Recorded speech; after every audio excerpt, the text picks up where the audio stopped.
ตามเดิมก่อนนึกว่าจะดีอย่างเธอครั้นฉันค้นพบท่าแท้เธอแพร่เพ้อแทบเมื่อเผ่าพันธุ์ตระกูลคนใจดำเป็นญาติเธอหากรู้ว่าเธอเป็นคนวางแผนคงไม่เจ็บแค้นฉันไม่จางอาจเดินคนละทางตัดห่างกันไปนานแล้วครั้นนึกฉันรักชักเสียดายยังเคยใจที่ให้ใส่ไปในตัวเธอเพียงใดไม่ได้ดีไม่มีฝีมือรั้งเธอไม่ให้เขาแย่งไปโทษใครกันทำไมก็เรามันด้อยฝีมือไม่ดีเขาดีซ้ำยังได้เธอเป็นใจบวกแรงกันไปแล้วฉันไปสู้อะไรไว้ไปจะไปทิ้งฉันไว้แต่อย่ากลับมา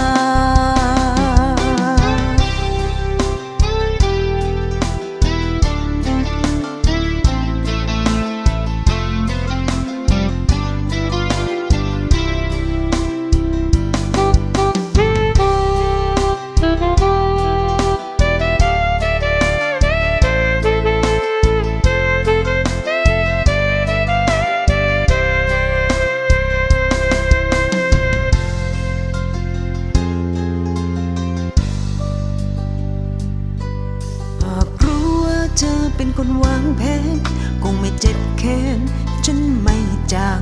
อาจเดินคนละทางตัดห่างกันไปนานแล้ว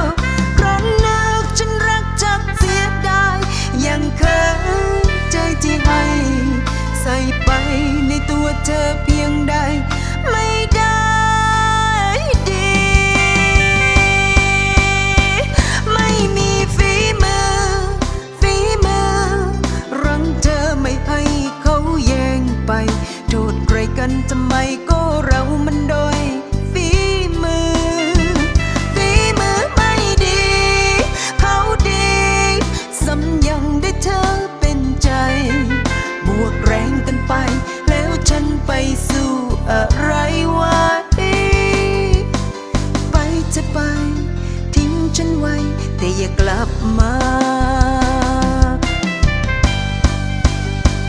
ไม่มีฝีมือรั้งเธอไม่ให้เขาแย่งไปโทษใครกันทำไมก็เรามันด้อยฝีมือไม่ดีเขาดีซ้ำยังได้เธอเป็นใจบวกแรงกันไปแล้วฉันไปสู้อะไรไว้ไปจะไปทิ้งฉันไว้แต่อย่ากลับมา